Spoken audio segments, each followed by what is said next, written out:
He kissed my wife in my car. Think I didn't see it? The first thing you need to know about betrayal is that it always comes from someone you trust. The second thing is that small towns never forget a good humiliation.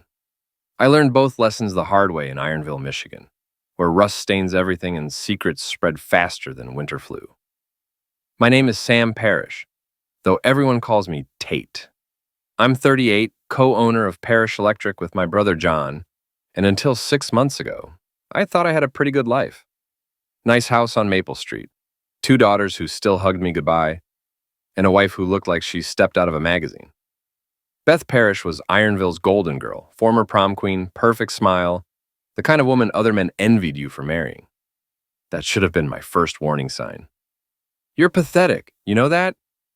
Beth's voice cut through the morning silence like a rusty blade. She stood in our kitchen, coffee mug in one hand, phone in the other, not even bothering to look at me. Absolutely pathetic. I was hunched over invoices at the kitchen table, trying to figure out why our residential accounts were losing money. Parrish Electric had been my grandfather's company, then my father's, and now mine and John's. 3 generations of honest work, and somehow we were struggling to keep the lights on. Good morning to you too, sweetheart, I muttered, not looking up from the paperwork. Sleep well? Beth snorted. I would have if you hadn't been tossing and turning all night, mumbling about electrical codes and copper wire prices. Do you have any idea how unattractive that is? I finally raised my head to look at her. Even angry, Beth was stunning. Blonde hair perfectly styled despite the early hour, makeup already applied, wearing a dress that probably cost more than most people's monthly grocery budget. At 36, she still looked like the girl who'd worn the homecoming crown 18 years ago. Sorry my financial stress is ruining your beauty sleep, I said. Maybe if you got a job instead of spending all day at the country club with Dana, we wouldn't be having money problems. The temperature in the room dropped about 10 degrees. Beth's green eyes narrowed to slits, and she set her coffee mug down with enough force to rattle the table. A job? A job, Tate? I raise your daughters, I manage this house, I represent this family in the community. That is my job. And maybe if you were half the businessman your brother is, we wouldn't need to worry about money. There it was. John again. My older brother, the golden boy, the one who handled our residential contracts while I dealt with the boring commercial stuff. According to Beth, John was everything I wasn't. Confident, successful, charming. She'd been singing his praises a lot lately. John's not magic, Beth. He's just better at schmoozing clients than I am. He's better at a lot of things, she said, and something in her tone made my stomach clench. Before I could ask what she meant, our daughters came thundering down the stairs. Beau, 15, and Bree, 13, were the best things Beth and I had ever created together. Both inherited their mother's looks, and thankfully seemed to have missed her mean streak. They grabbed cereal and backpacks in the whirlwind way teenagers do everything. Dad, can you pick us up after soccer practice? Beau asked, kissing my cheek. Mom's got plans. I looked at Beth questioningly. Plans? Girls' night with Dana and some friends. We're trying that new restaurant downtown. She was already texting someone, fingers flying over her phone screen. You remember Dana Kowalski, right? From high school? I remembered Dana. Loud, gossipy, the kind of woman who collected other people's secrets like baseball cards. She'd been Beth's maid of honor, and had spent our entire wedding reception making snide comments about my rented tuxedo. Sure, have fun. I turned back to Beau. I'll pick you up at 6. After the girls left for school, Beth disappeared upstairs to finish getting ready for whatever she did all day. I gathered my paperwork and headed for the door, but her voice stopped me. Tate? She was leaning over the upstairs railing, looking down at me with an expression I couldn't quite read. Try not to embarrass the family name today, okay? I stood there for a long moment, briefcase in hand, wondering when my wife had started talking to me like I was something she'd scraped off her shoe.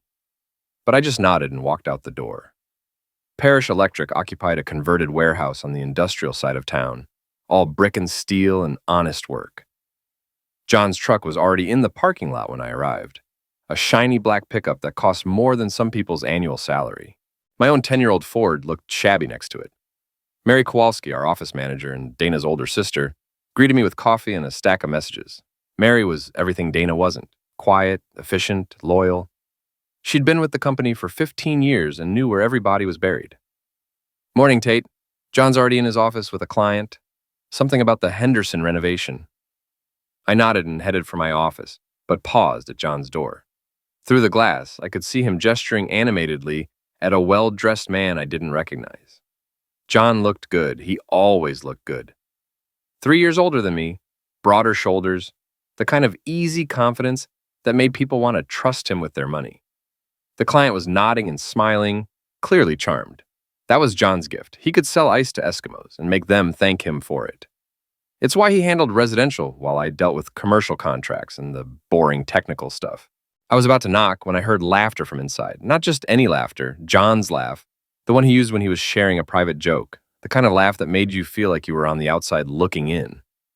Something cold settled in my stomach, but I shook it off and went to my own office. I had bigger problems than my brother's charm offensive. The morning flew by in a blur of invoices, estimates, and phone calls. Around 11, Mary knocked on my door with a troubled expression.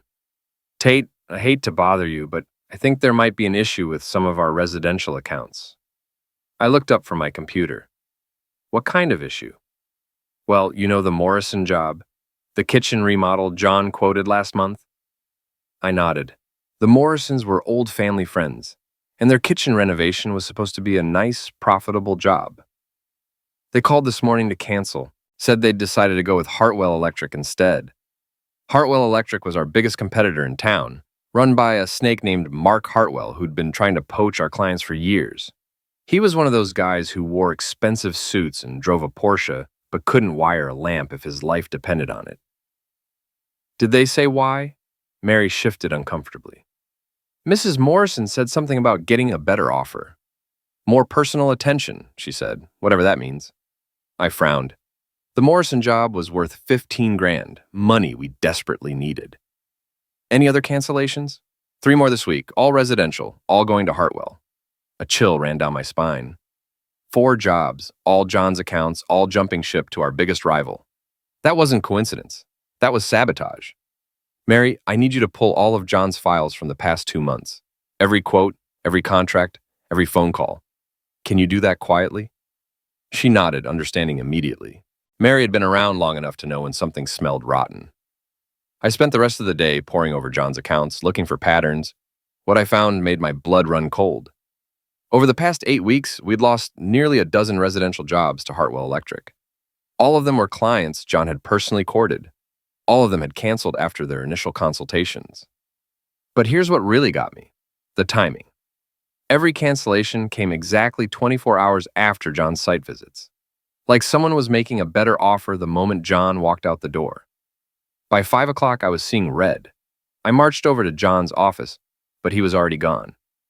His secretary said he'd left early for a business dinner. Funny, I didn't remember any business dinners on our calendar. I drove home in a fog of suspicion and rage, my mind spinning with possibilities.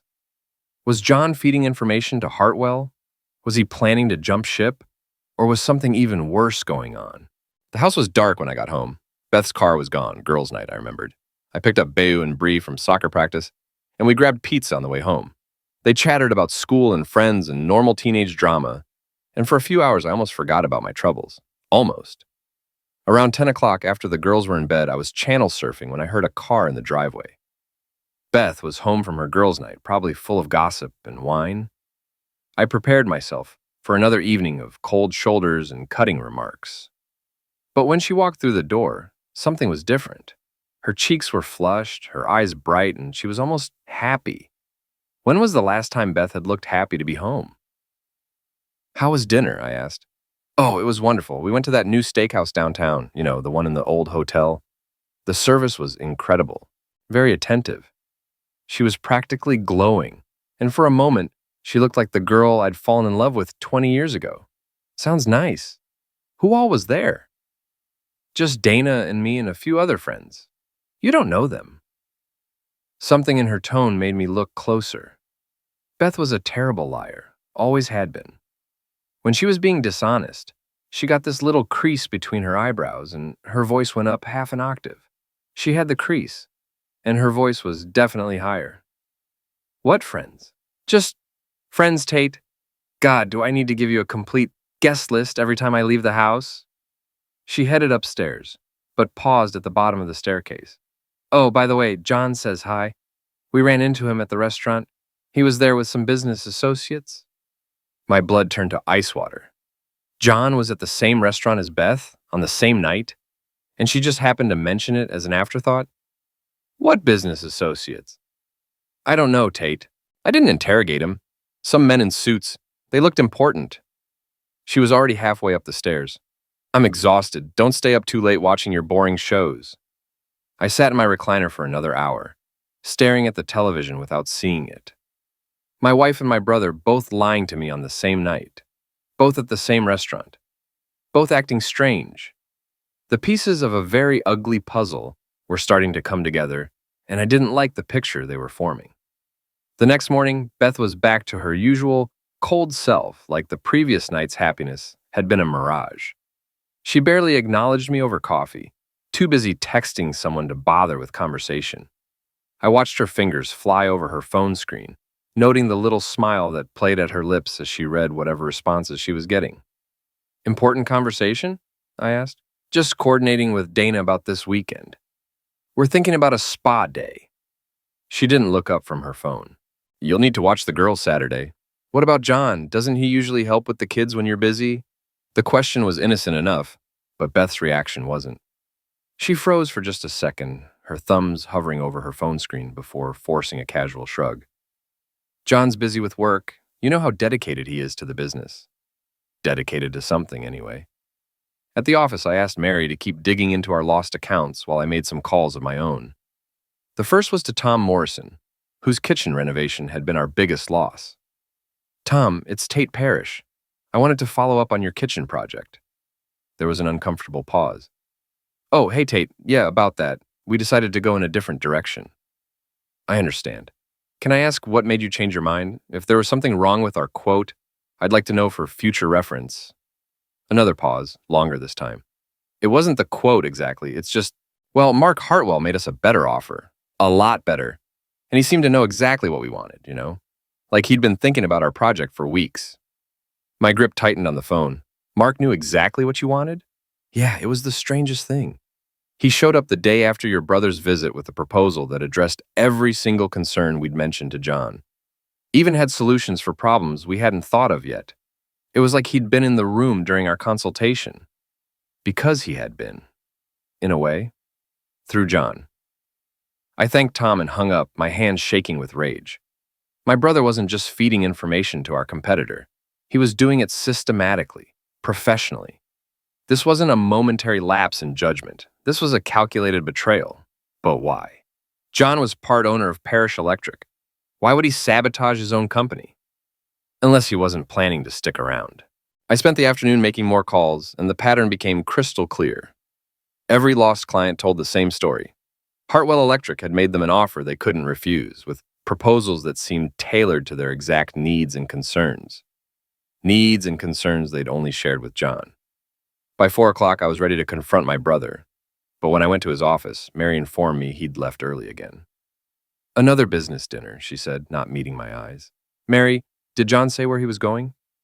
She hesitated, then shook her head. No, but Tate, I probably shouldn't tell you this, but I saw him talking to Mark Hartwell in the parking lot yesterday. They looked pretty friendly. The last piece of the puzzle clicked into place. John wasn't just feeding information to Hartwell. He was planning to jump ship entirely, probably taking our client list with him. I drove home in a rage so pure it was almost calming. Everything made sense now. John's expensive truck, his designer clothes, his sudden confidence, he was already spending Hartwell's money.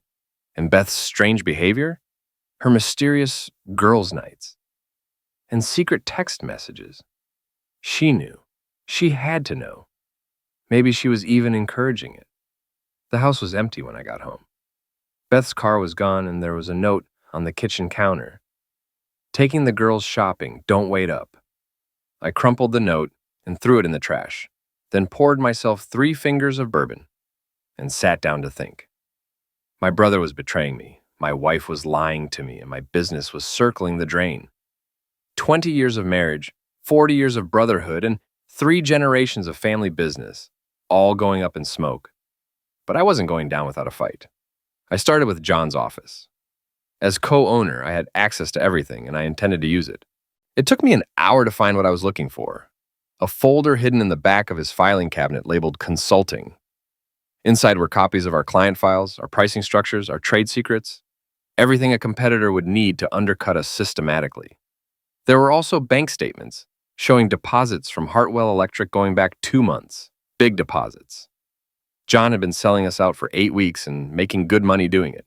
I photographed that everything with my phone, then put the folder back exactly where I'd found it. John couldn't know I was onto him. Not yet. I needed more evidence, more ammunition. I was about to leave when I heard voices in the parking lot. Through the window, I could see John's truck pulling up next to a silver Mercedes I didn't recognize. John got out, followed by a man in an expensive suit, Mark Hartwell. Even from a distance, I could see his smug smile and gold watch. He clapped John on the shoulder like they were old friends, and the two of them headed for the building. I quickly turned off the lights and hid behind John's desk, my heart pounding. They were coming here, to the office, after hours. This had to be important. They entered John's office without turning on the main lights, using only the desk lamp. I could hear every word through the thin walls. "The Henderson job is locked up," John was saying. "They'll sign with you tomorrow. That's another 20 grand. "Beautiful," Hartwell replied. "And the parish electric contract? Dead in the water. Tate still doesn't suspect anything. He thinks it's just bad luck." Hartwell chuckled. "Your brother always was naive. Remember high school? He actually believed you when you told him Sarah Jenkins was interested in him." They both laughed, and the sound made my blood boil. They were talking about me like I was some pathetic joke, some obstacle to be managed. "Speaking of family," Hartwell continued, "how's Beth handling all this?" My heart stopped. Beth? What did Beth have to do with any of this? "She's fine," John said, and there was something in his voice I'd never heard before. Something warm and intimate. Better than fine, actually. "She's excited about the future." "Good. A man needs his woman behind him when he's making big moves. And once Parish Electric goes under, you'll be my residential manager with a very comfortable salary. Plus benefits." "What kind of benefits?" "The kind that come with a corner office and a company car. Maybe even a house in the suburbs. Something with a nice big kitchen for Beth to cook in." The words hit me like a physical blow. They were talking about Beth like she was part of the package deal. Like she was John's woman, not mine. "She'll like that," John said softly. "She deserves better than what she's got now." I had to bite my tongue to keep from screaming. My brother and my wife, my brother and my wife. The phrase kept repeating in my head like a broken record. They talked for another few minutes about logistics and timelines, but I barely heard them. I was too busy processing the magnitude of their betrayal. This wasn't just about business. It was personal. They were planning to destroy my company, steal my clients, and take my wife. After they left, I sat in the dark office for another hour, trying to process what I'd learned. My marriage was over. My business partnership was over. My relationship with my brother was over. Everything I'd built, everything I'd worked for was being systematically destroyed by the two people I'd trusted most. But you know what? I wasn't going to make it easy for them. If John and Beth wanted to play dirty, I could play dirty too. And I had something they didn't. I knew what they were planning, but they didn't know that I knew. That gave me the advantage. I drove home with a plan forming in my mind. It wasn't pretty and it wasn't noble, but it was effective. If they wanted to destroy me, they were going to pay a price. A very public, very humiliating price. The house was still empty when I got back. I poured another bourbon and started making a list of everything I knew, everything I could prove, and everything I could do about it. By the time Beth came home at midnight, I was ready for war. Beth stumbled through the door at 12:15, and for the first time in months, she looked genuinely surprised to see me awake. "You're up late," she said, kicking off her heels by the door. "Couldn't sleep. Work stress." I watched her carefully, noting the way she avoided eye contact, the slight flush in her cheeks, the fact that her lipstick was completely gone. "How was shopping?" "Fine, long. The girls are staying at Dana's tonight. Sleepover." She was already heading for the stairs, clearly eager to end this conversation. "Funny thing," I said, keeping my voice casual. "I called Dana's house around 10 to check on the girls. No answer." Beth froze on the bottom step. "They probably couldn't hear the phone over their music.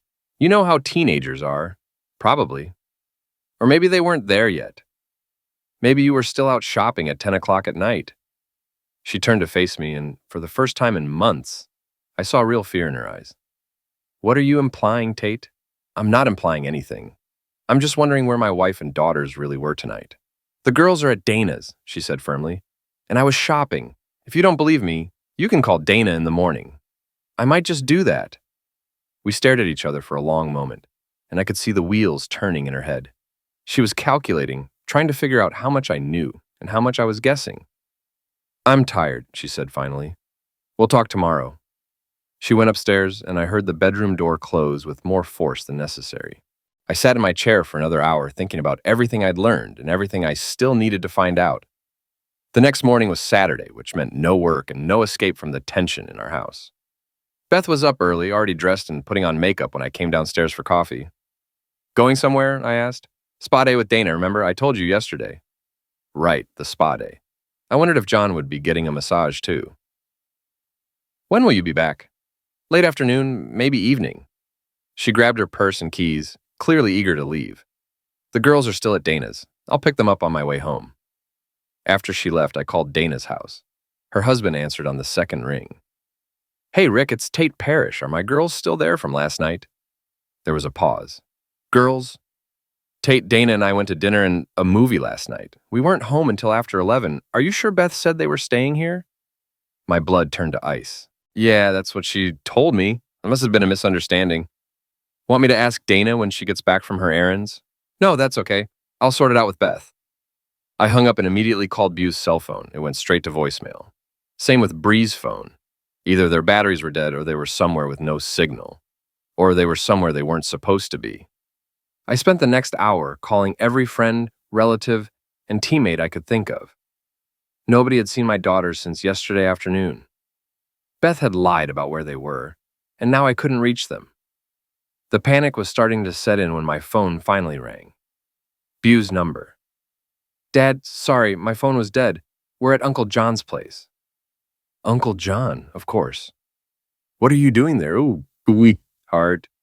Mom said you and she needed some alone time to work on your marriage. She asked Uncle John to watch us for the weekend. I closed my eyes, trying to control my rage.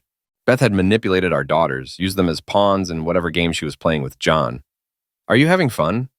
Yeah, Uncle John took us to that new indoor water park in Grand Rapids. We're staying in a hotel tonight. It's really nice, Dad, like really expensive nice. John was spending Hartwell's money on my daughters, buying their affection while he planned to destroy their father. The bastard was thorough, I'd give him that. That sounds great, honey. You and Bree have fun, okay? I love you. Love you too, Dad. Uncle John says hi. I'll bet he does. After I hung up, I sat in my empty house and planned my next move. Beth thought she was being clever, clearing the kids out so she could spend the weekend doing God knows what with my brother. But she'd actually given me a gift, time to gather evidence, without worrying about Beau and Bree seeing their parents' marriage implode. I started with Beth's computer. She'd always been careless about passwords, using the same one for everything, our anniversary date. How romantic. Her email was a goldmine. Months of messages to and from Dana, discussing T's suspicious behavior and Jay's generous offer and the plan. There were also messages to someone named Mark Hartwell, obviously, talking about transition arrangements and new living situations. But the worst were the messages between Beth and John, not email. They were smarter than that. But Beth had been backing up her text messages to the cloud, and she'd never changed the settings. The messages went back 3 months. At first, they were innocent enough, complaints about me, discussions about the business, but they quickly became more intimate, more personal. By 6 weeks ago, they were planning their future together, and my destruction. T is getting suspicious about the lost contracts, John had written. We might need to accelerate the timeline. How much longer? Beth had replied. I can't keep pretending to love him. It's making me sick. Soon, Mark thinks Parish Electric will be bankrupt by Christmas. Then we can make our move. Good. The girls will adjust. Kids are resilient, and T will probably be relieved. He's never been happy anyway. I stared at that last message for a long time. Never been happy. 20 years of marriage, and my wife thought I'd never been happy. Maybe she was right. Maybe I hadn't been happy for a long time. But I was about to be ecstatic.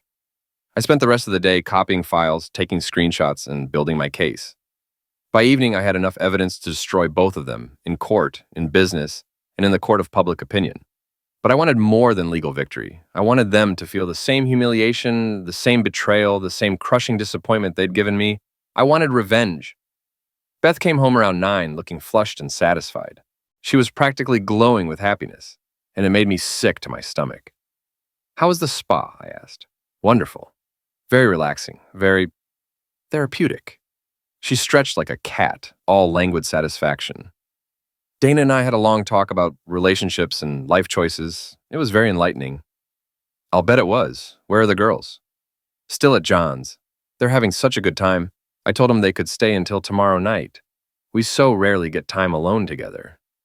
She moved closer to me, and for a moment, I thought she might actually try to seduce me. The irony would have been perfect. My cheating wife trying to cover her tracks with guilt intimacy. But she just kissed my cheek and headed upstairs. "I'm exhausted. Don't stay up too late." I listened to her moving around upstairs, taking a shower, getting ready for bed. When I finally went up an hour later, she was already asleep, or pretending to be. I lay next to her in the dark, planning my revenge. I could divorce her, of course. Take her to court, expose the affair, fight for custody of the girls. But that would take months, maybe years, and it would be private. Civilized. I didn't want civilized. I wanted public. I wanted everyone in Ironville to know exactly what kind of people John and Beth really were. I wanted them destroyed the same way they'd destroyed me. Slowly, methodically, and with maximum humiliation. By morning, I had a plan. Sunday morning, Beth was up early again, humming while she made coffee. She was in an excellent mood, probably planning her next rendezvous with my brother. "The girls called," she said without looking at me. "They want to stay at John's until tonight. He's taking them to some museum in Grand Rapids." How generous of him. John's always been good with kids. He'll make a great father someday. The comment hit like a slap.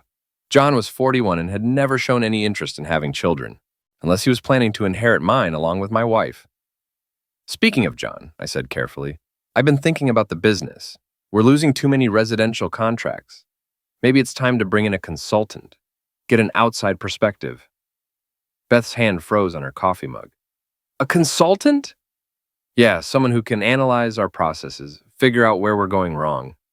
I was thinking of calling Mark Hartwell. He's been eating our lunch lately. Maybe he'd be willing to share some insights." The color drained from Beth's face. "That seems unnecessary. I'm sure John has everything under control." "Does he? Because from where I sit, it looks like John's been asleep at the wheel. Either that, or he's got his mind on other things." I watched her carefully, noting the way her breathing quickened, the slight tremor in her hands. She knew I was getting close to something, but she wasn't sure what. "Maybe you should talk to John directly instead of bringing in outsiders," she said. "Oh, I plan to talk to John very soon." After Beth left for another mysterious errand, I put my plan into motion. The first step was gathering allies, and I knew exactly where to start. Mary Kowalski had worked for Parish Electric longer than anyone except me. She was also Dana's older sister, which meant she had a front row seat to all the family drama. If anyone would help me expose the truth, it would be Mary. I found her at home, working in her garden. She looked up when I pulled into her driveway, and I could see the sympathy in her eyes. She knew something was wrong. "Tate, what are you doing here on Sunday? I need to talk to you, Mary, about the business, about John, about everything." She set down her gardening tools and led me to her back porch. "I was wondering when you'd figure it out. You know, honey, I've been watching John sabotage the company for 2 months. I've seen the files he's copied, the phone calls he's made when he thought I wasn't listening. I know about Mark Hartwell, and I know about the money." "Why didn't you tell me?" Mary sighed. "Because you're a good man, Tate. And good men don't want to believe the people they love are capable of betrayal. I figured you'd figure it out eventually." "I need your help." "What kind of help?" I told her about the evidence I'd gathered, the plan I was forming. Mary listened without interruption, her expression growing darker with each detail. "That son of a witch," she said when I finished. "And Beth, I never liked that girl, but I never thought she'd do something like this. Will you help me?" Mary was quiet for a long moment, staring at her garden. Then she looked at me with steel in her eyes. "What do you need?" The second step was legal protection. I called my lawyer, Jim Rodriguez, and set up an emergency meeting for Monday morning.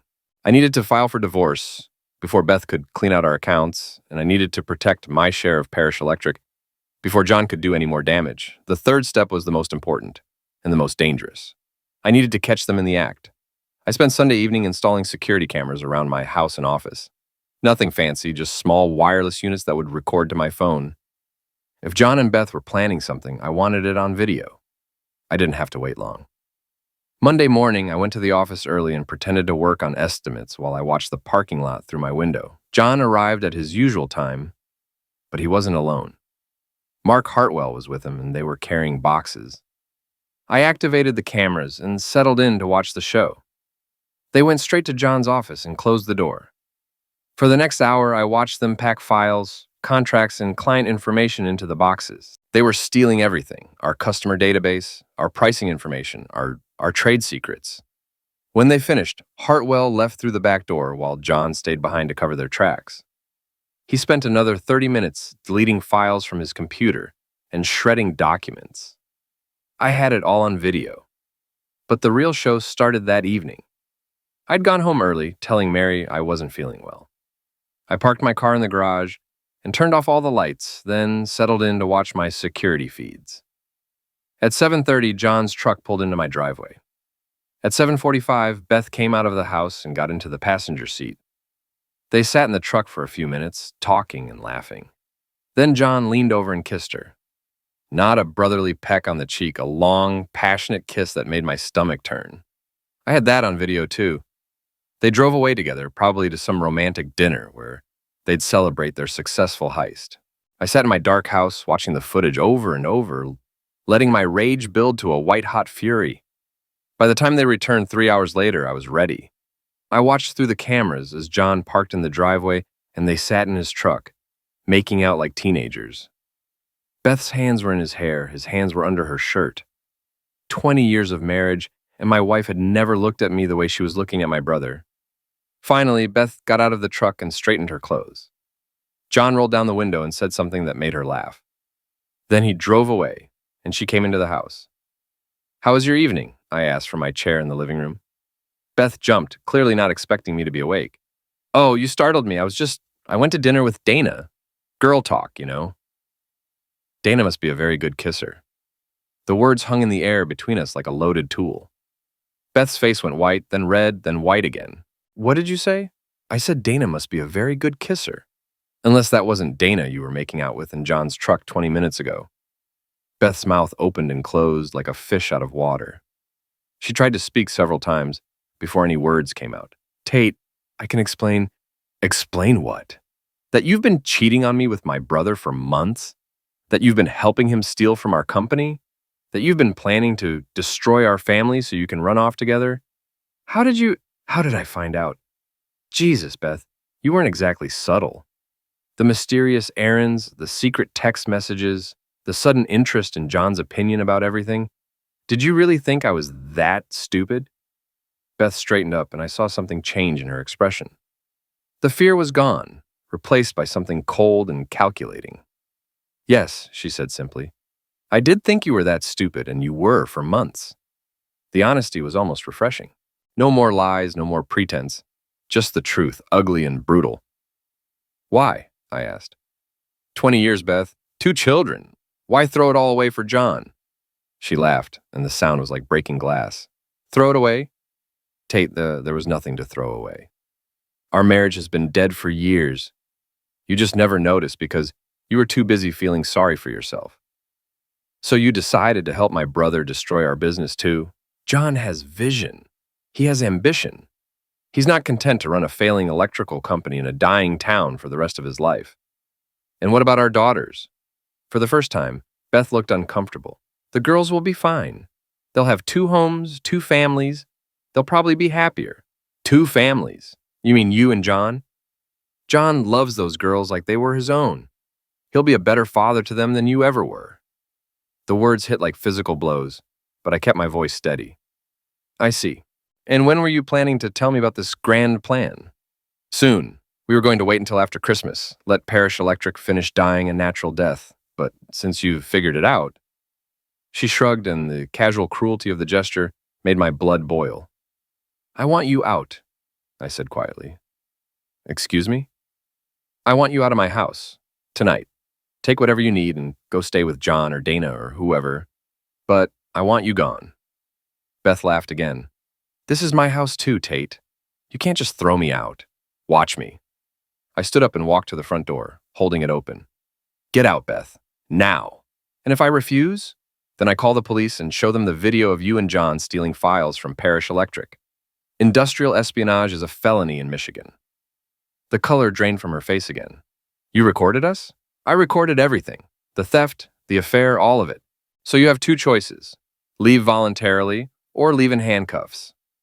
Beth stared at me for a long moment, and I could see her weighing her options. Finally, she nodded and headed upstairs to pack. She was gone within an hour, taking only her clothes and personal items.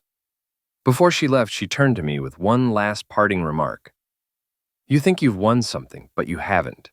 John and I will still be together, Parish Electric will still fail, and you'll still be a pathetic, bitter man living alone in this pathetic, dying town.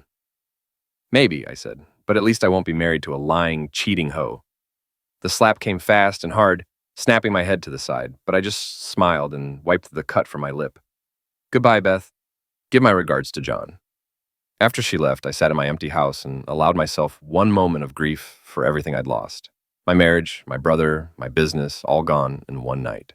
Then I poured myself a bourbon and started planning phase 2 of my revenge. Because if Beth thought this was over, she was about to learn how wrong she could be. The next morning, I drove to the office with a sense of purpose I hadn't felt in months. John's truck was already in the parking lot, which was perfect. I wanted to catch him off guard. I found him in his office, looking unusually nervous. He glanced up when I walked in, and I could see the guilt written all over his face. Morning, Tate. You're here early. We need to talk. John's Adam's apple bobbed as he swallowed hard. About what? About you and Beth. About Mark Hartwell. About the files you stole yesterday. The color drained from John's face, but he tried to maintain his composure. I don't know what you're talking about. Really? Because I have video of you and Hartwell packing up our client files. I also have video of you tongue wrestling with my wife in your truck. Wanna see? I pulled out my phone and showed him a few seconds of footage. John watched in horror as his betrayal played out on the small screen. Tate, I can explain. Explain what? That you've been selling out our family business to our biggest competitor? That you've been sleeping with my wife? That you've been planning to destroy everything our grandfather built? John slumped in his chair, all pretense gone. It wasn't supposed to happen like this. How was it supposed to happen, John? Were you planning to tell me eventually, or were you just going to let me figure it out when Parish Electric went bankrupt? The business is failing anyway, Tate. We're hemorrhaging money, losing clients every month. At least this way we can salvage something. We? There's no we, John. You made sure of that when you decided to screw my wife and steal my clients. John's face flushed red. Your wife? Beth hasn't been your wife in any meaningful sense for years. When's the last time you two had a real conversation? When's the last time you made her laugh, or took her somewhere nice, or treated her like she was worth more than the electric bill? So this is my fault? You've been sleepwalking through your marriage for a decade, Tate. Beth needed someone who actually paid attention to her. Someone who made her feel alive. I gave her that. You gave her that? Jesus, John, listen to yourself. You're talking about my wife, the mother of my children. Your children love me more than they love you, John shot back. When's the last time Bayou called you for advice? When's the last time Bree wanted to spend time with you instead of playing video games? I'm the one who takes them places, buys them things, listens to their problems. The words hit like sledgehammers, but I kept my voice steady. With money you stole from our company, money I earned by actually bringing in clients instead of hiding in this office doing paperwork. Clients you then sold to Mark Hartwell.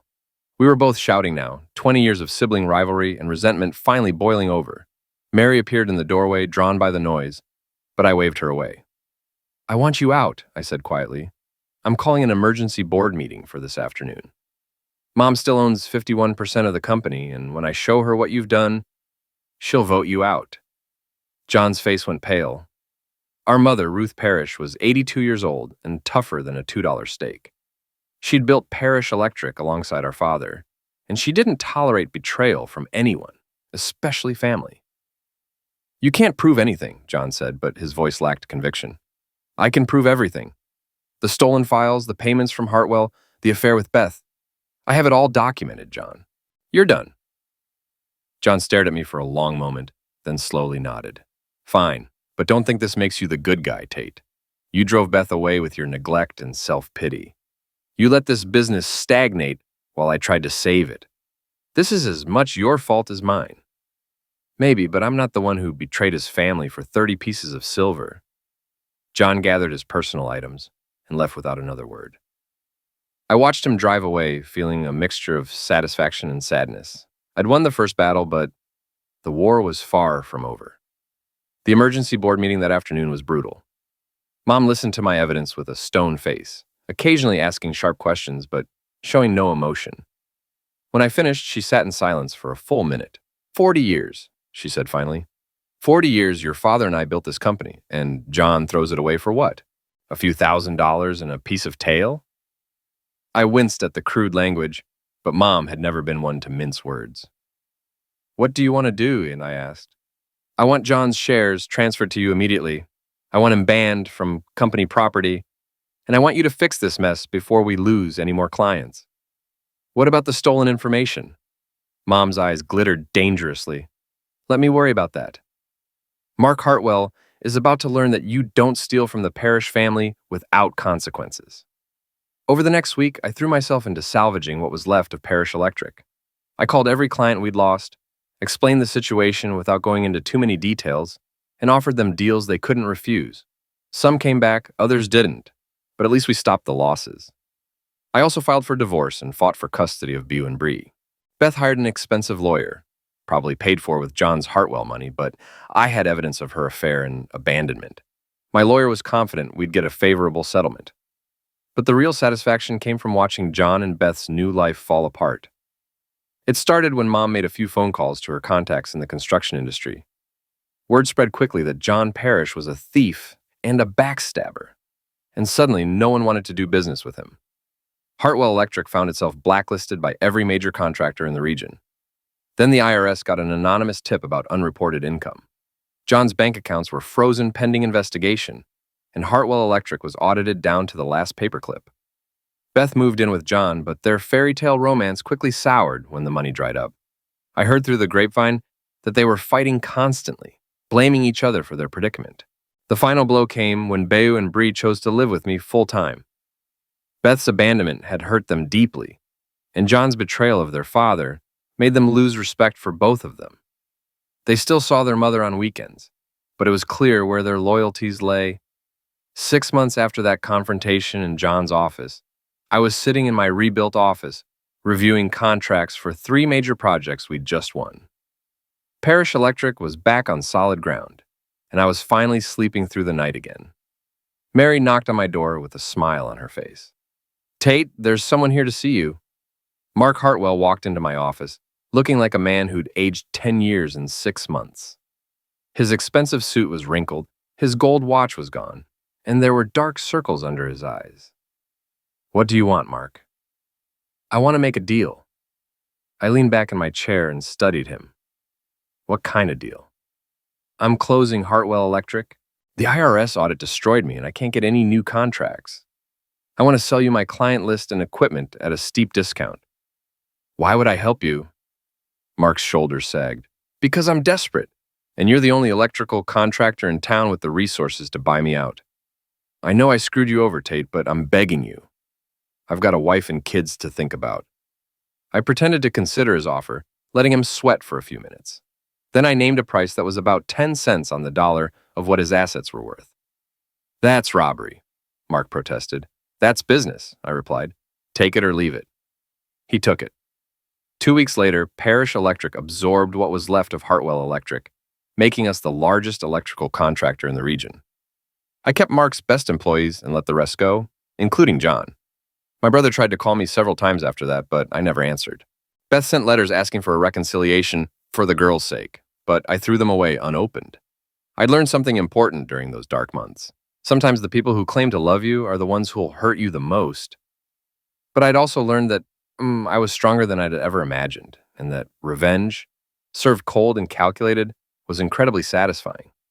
One year after Beth walked out, I was at Bu's soccer game when I saw them across the field. John looked older, grayer, defeated.